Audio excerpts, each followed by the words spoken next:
Welcome back, America. I'm Hugh Hewitt. United States Senator Tom Cotton is from Arkansas. He is not only chairman of the Senate Intelligence Committee, he's also chairman of the Republican Conference in the Senate. Senator, welcome. There's a lot going on in the Middle East today. Secretary Rubio is there. And I'm curious whether or not you are alarmed by reports that some of our Arab allies are considering breaching their deals with Israel. Hugh, it's good to be on with you. I'm glad to see Secretary Rubio in Israel. I know he's been there for the past couple of days. There's been very moving images of Strike Huckabee praying at the Western Wall, and obviously they're closely on the next steps to not end the war in Gaza, but to win the war in Gaza, to totally and completely destroy Hamas and to completely rip it out root and branch from that soil, from the broader Middle East. I don't want to get into too much speculation about what our Arab friends may or may not do. My recommendation, obviously, would be that the Abraham Accords have been a great source of security and prosperity for them and will be going forward, and we'd like to see them expanded in some way to other nations, too. And as they saw over the summer, Israel and the United States are by far the best friends and partners they can have, both for their own security and to help grow like China.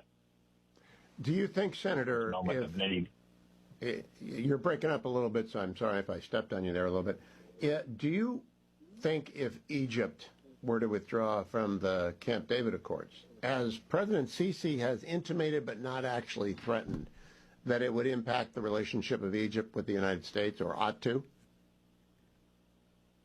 Well, I think regrettably it would. Again, I have not seen such a threat or a desire to consider it, and we hope those are just ill-founded rumors. Obviously, it would lead to an immediate change of the situation in the Sinai and on the Israeli and Egyptian border, because the peace agreement between Israel and Egypt, going back now almost 50 years, along with the slightly younger peace agreement with Jordan, is foundational to Israel's security and to our alliance and security structure in the Middle East. So I hope that all of our Arab friends will realize that they want to cast their lot with Israel and the United States, not with any other nations.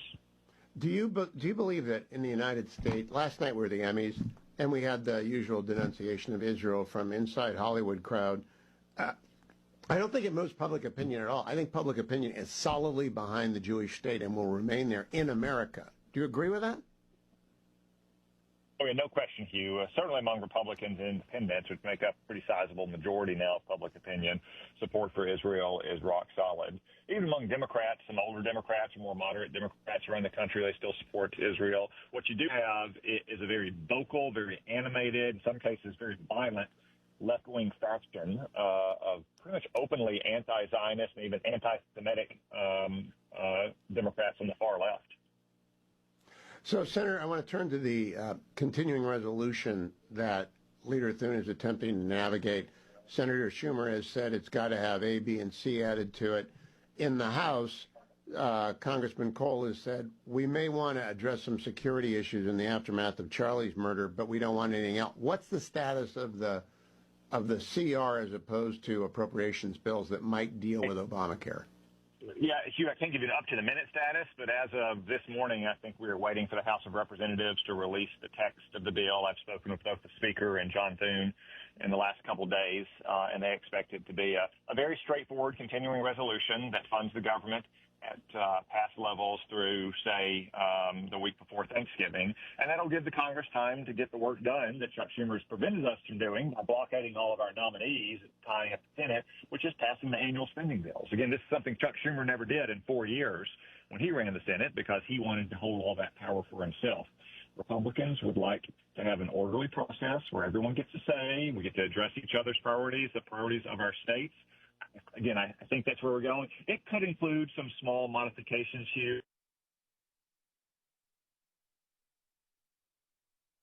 President and for judiciary, supportive of moving forward with it.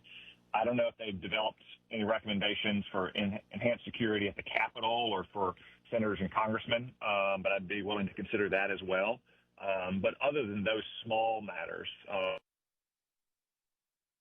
thing coming out of the House to the Senate other than just a straightforward, simple resolution that keeps the government funded and gives Congress time to finish our main work, which is passing the annual spending bills. And if Chuck Schumer wants to shut down the government over that, well, I guess we're going to have a Schumer shutdown then.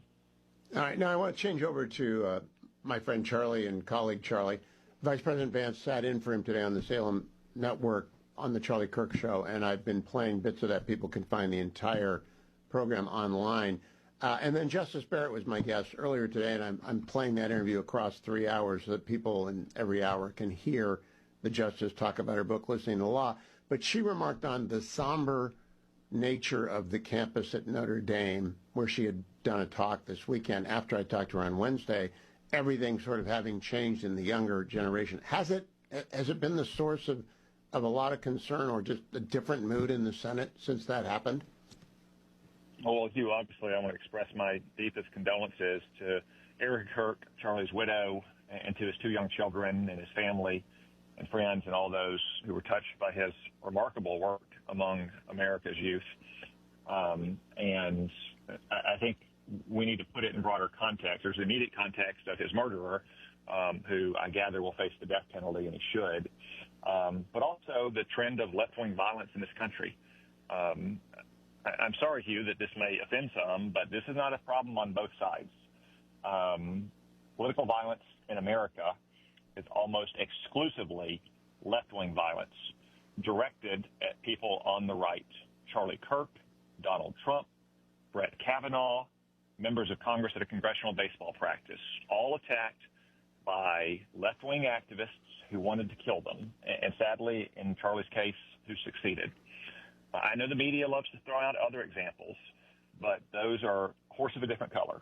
Paul Pelosi was attacked by a homeless schizophrenic. Those 2 Democratic lawmakers in Minnesota were attacked by a Tim Walz supporter.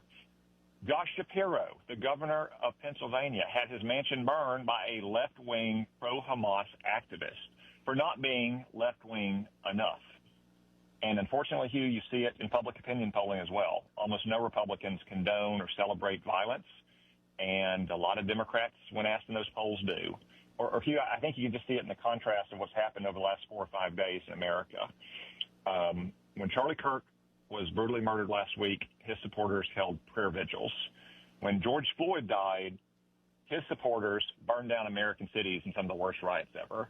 So political violence in America is almost exclusively left-wing violence, and the left in America needs to address it. And the administration, I'm pleased to say, is going to investigate the networks that are behind some of the funding and support that you've seen, for instance, in the riots in Portland in 2020. They should, and we should support them. I heard Steve Miller vow that to the Vice President today. I was glad to hear it. Senator Cotton, thank you for your time today and for your comments about Charlie. Much appreciated by everyone across the Salem News Channel, the Salem Radio Network, Salem Media as a whole. Thank you, Senator Tom Cotton.